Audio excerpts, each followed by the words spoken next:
The Royal Motor Yacht Club Port Hacking is a hidden gem of the Shire, situated on the banks of the beautiful Port Hacking. It's a great place to catch up with friends, celebrate your birthday or any special occasion, and they always show the NRL live on the big screens. The RMYC Port Hacking, proud sponsors of this podcast and big supporters of the Cronulla Sharks. Check out their website, rmycph.com.au. They've got a Facebook page, or you could go old school and call them on 02 9523 9300. SharkCast! SharkCast!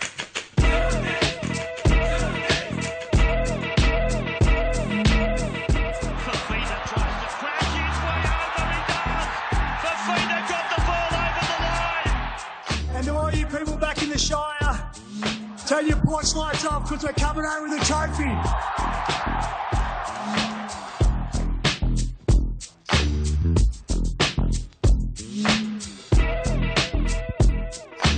Hey there, welcome to SharkCast Pod, a podcast dedicated to the greatest sporting club in the history of the world, the mighty Cronulla Sharks. This short, sharp interview-based episode is brought to you by Dyson Logistics, the Royal Motor Yacht Club in Port Hacking, and Jason Hawes at Cripps and Cripps Real Estate. We urge you to go check out those businesses. They're doing great things for their local community, and we would not be talking about them on this show if we didn't believe in their work. My name is Sam Shinazzi, OG 2015. 12th season of podcasting. We are into round 3, or the week of round 3, and was blessed to catch up with a few players today leading into the clash against the Dolphins, where we expect to see our team lift, rise and rebuild after a not so great hit out in Bathurst. Definitely started out well, competed for a while, but just took the foot off, strangled, etc., and didn't go the way we had planned at all. So that was disappointing. The players are disappointed. I believe that attitude-wise, you'll see a very committed team turn up again like they did last week, but I think they're looking at the entire game, the 80-minute clock, and they're very aware that the Dolphins can strike from anywhere on the field. So you'll be hearing more about the Dolphins game leading up to it. Plenty of episodes planned for you, so stay with us, stay tuned. Subscribe, like, share, follow. Follow is probably the biggest one, so you can stay up to date with the latest news from us. Bit of a reveal there, my car engine just turned over. Doing this intro from the car, as is, because the life of a podcast person can be on the go. So that's what we're doing right this second. But stay tuned, you'll hear some interviews with BLAYKE BRAILEY, SIONE KATOA,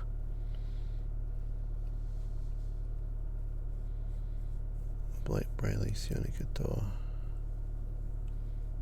Oh yeah. Stay tuned, you'll hear some interviews with BLAYKE BRAILEY and SIONE KATOA. Two really good lengthy chats, lengthy for a media session at least. And Blake in particular, I hit him with a few harder questions and he responds pretty good. So hope you enjoyed those chats. I really appreciate their time and I hope that you get something out of it too. It's a 5:30 p.m. down at Ocean Protect Stadium. It's going to be a big game. Get a ticket, get down there. It's going to be a lot of fun. And we're in the grind now. Here we go. Round 3. Want to see a big crowd down there and I want to see us win this game. We'll be talking to you soon. Up Cronulla. Let's go. Atkinson goes to the air. Tracy he took it okay and then lost it. There's a nice bit of skill. It's with Brailey. Brailey scores for the Sharks. They're gaining in confidence. The men from the Shire ahead of the finals. Captain BLAYKE BRAILEY. Yep. Tough day at the office last week. What did you take out of it? What did you learn? What are we doing moving forward?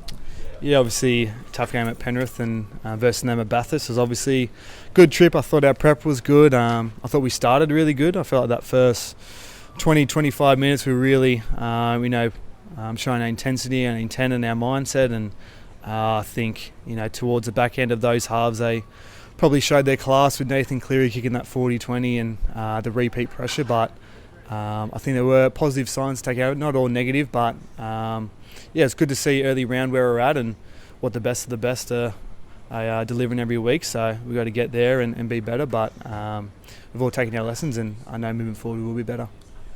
Serious question. What's it like for you as a player out there when you're doing so well, as you said, and then he kicks the 40-20, which we've seen before, unfortunately. What's your mindset going back into that set of 6? Is there any deflation at all, or are you just like, no, let's go defend? Yeah, we've worked really hard on not, sort of going internal, and obviously what's happened has happened and you can't change it. So we try to have a mentality of just to flush it and just to worry about your next job. So I feel like we're doing a really good job at the moment to have that mentality and that mindset. And I know once he did kick that 40-20, everyone was really relaying the same call of, what's your next job? Not to worry about, not to get too deflated, because it can carry on for more than just that one set if it does. But at the moment now, it's been really positive, really, really calm on our line. And in those moments, you can't really think about it too much. You just got to get on with the job and think about what your next job is. Yeah, even defensively, it's not like we sort of fell over and they went away with it. The tries were circumstantial. What is it like for you out there as a captain? You look up and it's 18-0 against Penrith, which is a different story to other teams. Is there a thought in your mind going, let's go against the game plan a little bit and throw it around or something? Or do you stick to what you're doing?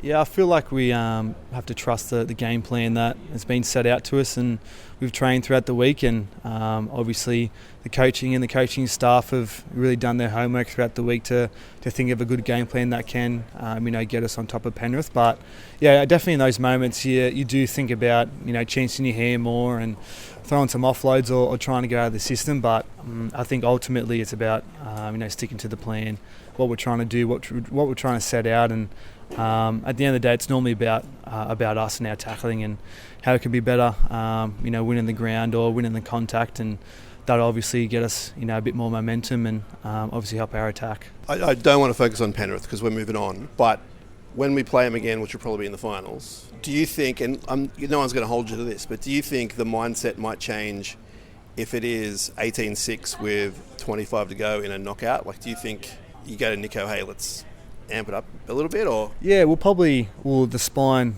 me, Nico, Tricky and Will probably get together and think of a plan that maybe we're seeing throughout the game that may be able to get them. But sometimes it is circumstantial and playing what we feel. And sorry to interrupt. The only reason I asked that question is because it seems like against that team only for us, and most of the comp, to be fair, there's no way back. Which I know is not true. Nothing's impossible. They can always be beaten. I feel like us and other teams need to do something once they get that stranglehold on you. Yeah. That's why I asked. Yeah, no, they are good. Sometimes an early kick to change momentum and to turn them around, and hopefully just one good defensive set can change things. So I know we'll work closely with the coaches now to think of a plan if it does happen again. Hopefully it doesn't. We're up 18-0. That'd be nice. So, but yeah, I know once we do get to that point, I'm sure we'll have a plan, and an early kick could all it be. So there were positives. Started great. Forwards went toe-to-toe. It was a really good game to watch. If I was a neutral, it would have been a good game to watch. Dolphins this week, in different form. What are we expecting from them? Yeah, I think obviously a great attacking side. Everyone knows they got strike everywhere. They can score points from their own try line. So it's going to be a great matchup, and I feel like going back to what we can do, and that's earning everything we get. And I think going back to a big defensive mindset will be our plan moving forward. And but they got some pretty handy players in Herbie and the Hammer and SIONE Katoa, so we'll be red alert around them. And it is Tricky's 100th too, so hopefully we can all pull together and make a memorable night for him. Just on him, how do you think he's going? I mean, it's quite a milestone for any player. Yep. He's had some hurdles. What's your thoughts on him? Yeah, I think he's been great. I think obviously the type of character he's been through a few bit of adversity, but he's come through it, and I know now he's really working hard on himself in his game, and it's shown, especially that Titans game. He's outstanding, and I feel like coming through is probably a bit quieter like me, but he's really found his voice and his leadership, and I think the way he's performing and his professionalism week in, week out has been amazing. So we're lucky to have him here, and we all love him in our side, and I can't wait to see him play in his 100th. Thank you for your time as always. Really appreciate it. Thank you. Thank you, Blake. King Tongia. Oh, there's a little kick for himself. He got a boot. SIONE Katoa, hang on to that. Goodness me, he hung on to it. Now he's away. And he's going to score an amazing try. SIONE Katoa runs around, puts the ball down. He did it all on his own. SIONE Katoa, Tongan fisherman. Big game last weekend. We didn't get the money. What did you learn from that game? What are you taking away from that game against Penrith? I learned a lot actually. Details in defense and attack cost us for a pretty good side like Penrith. And because you guys were good for like half an hour, like you went toe to toe, and then you look up at the scoreboard and it's like 18-0. What's that feeling like against a team like Penrith? yeah, I actually thought it was more than that, like the way how we feel on the field and how it went. Yeah, I thought it was a bit more on us than 18 points. Yeah. Were you happy with how the team started? I thought we started off good. Got into a bit of that arm wrestle, and that's where we needed to stay strong. And good team like Penrith, that's what happens. Are you happy with your own performances? Like the first 2 games and the trial match, you've gone pretty good, I think. Yeah, I thought I've been playing all right. Probably could do a bit more as a winger, but we're all happy with, yeah. We won't hit the contract stuff because it's too controversial, but I'm assuming you want to stay here? Of course, I want to stay here. Been here since 2016, first year of under 20s, and I've loved it since.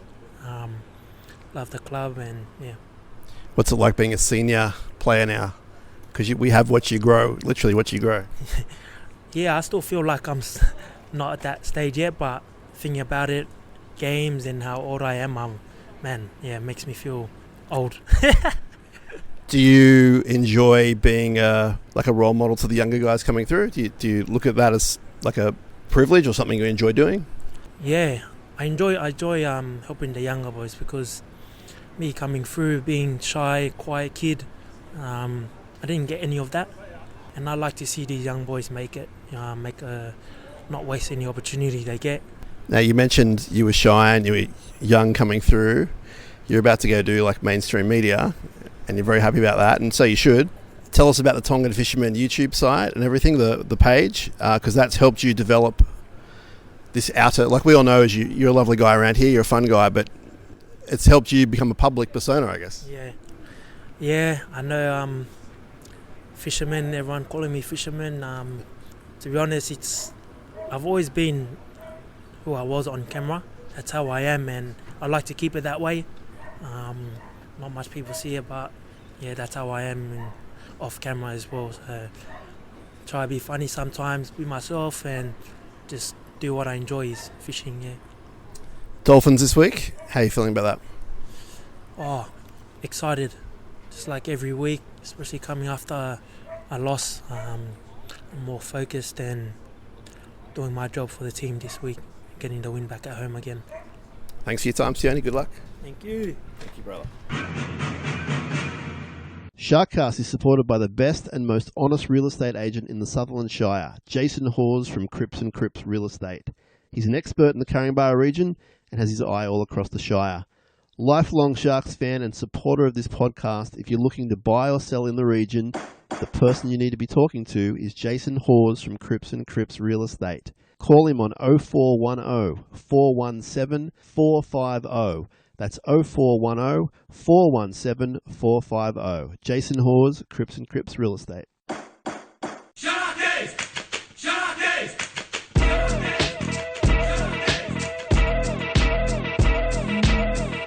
Fafita tries to crash his way over, he does! Fafita got the ball over the line! And to all you people back in the Shire, turn your porch lights off because we're coming home with a trophy.